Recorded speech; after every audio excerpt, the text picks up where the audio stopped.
இன்னைக்கு நம்ம சேனலில் ஒரு அருமையான ஸ்வீட் ரெசிபி பார்க்க போகிறோம். இது செய்யறது ரொம்ப ஈஸி. 3 பொருள் இருந்தால் செஞ்சிடலாம். அது என்னன்னு பார்த்தீங்கன்னா தேங்காய் கேக்கு எப்படி செய்யறதுன்னு பார்க்க போகிறோம். வாங்க வீடியோக்குள்ளே போகலாம். இந்த தேங்காய் கேக்கு பண்ணுறதுக்கு அடுப்பில் ஒரு கடாய் போட்டுக்கலாம்.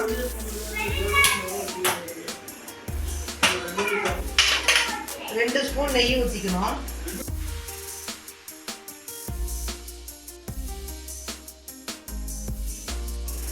ரெண்டு முழு தேங்காவை இந்த மாதிரி துருவி எடுத்து வச்சிருக்கேன். நெய் சூடானதும் இந்த தேங்காயை இதில் போட்டுக்கலாம்.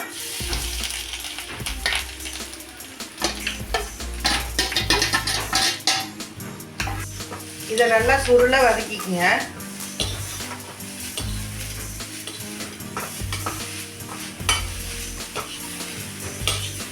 கலர் மாறிடாத அளவுக்கு லோ ஃப்ளேம்ல வச்சு வதக்கிக்குங்க. இந்த தேங்காய் கேக்கு ரொம்பவே டேஸ்ட்டாக இருக்கும். எல்லாருக்குமே ரொம்ப பிடிக்கும். ஈரப்பதமெல்லாம் போய் இந்த மாதிரி பொலன்னு வர வரைக்கும் நல்லா வதக்கி ஸ்டவ்வை ஆஃப் பண்ணிவிடுங்க. இது அப்படியே ஓரமாக இருக்கட்டும். அடுப்பில் இன்னொரு கடாய் போட்டுக்கலாம். எந்த அளவுக்கு தேங்காய் எடுத்தோமோ இல்லை பாதி அளவுக்கு ஜீனி போட்டுக்கலாம். ஜீனி கரையிறதுக்கு மட்டும் 3/4 டம்ளர் தண்ணி ஊற்றிக்குங்க.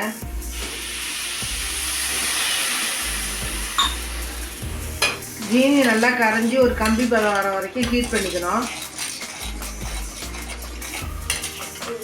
ஜீனி எல்லாம் நல்லா கரைஞ்சி பாருங்கள், ஒரு கம்பி பதம் அளவுக்கு வந்துருச்சு. இந்த அளவுக்கு வந்ததும் நம்ம வதக்கி வச்சுருக்கிற தேங்காய் பூவை இதில் சேர்த்துக்கலாம்.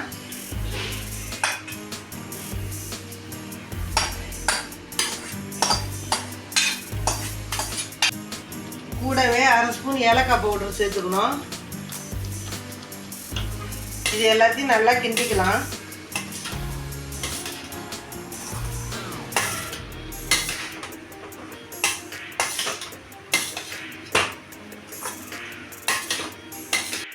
இந்த ஜீனி பாகுல ஒரு 2 நிமிஷத்துக்கு நல்லா கிளறி விட்டுக்கிட்டே இருங்க. இந்த தேங்காய்லாம் நல்லா வெந்து வரும். இது அப்படியே வெந்துக்கிட்டே இருக்கட்டும். ஒரு ட்ரேயில் நெய் அப்ளை பண்ணி வச்சுக்கலாம். ட்ரே இல்லைன்னா நீங்கள் தட்டில் கூட அப்ளை பண்ணி வச்சுக்கோங்க.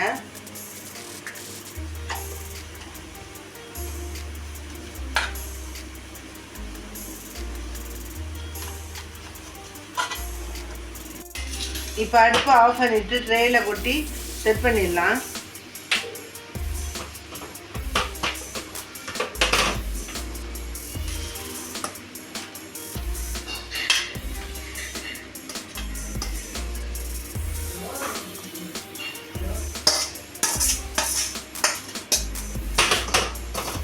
நல்லா மட்டமாக அமுக்கி விட்டுருங்க.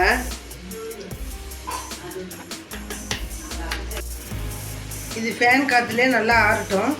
ஆறின பிறகு நம்ம பீஸ் போட்டுடலாம். இப்போ ஆறிடுச்சு. க்யூபாக கட் பண்ணி தட்டில் கொட்டிடலாம்.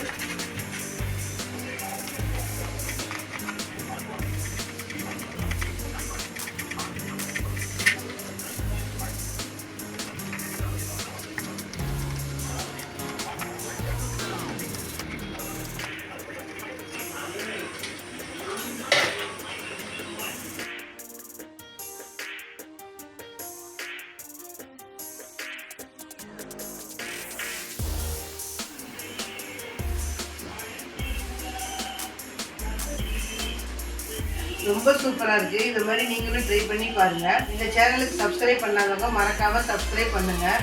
நன்றி, வணக்கம்.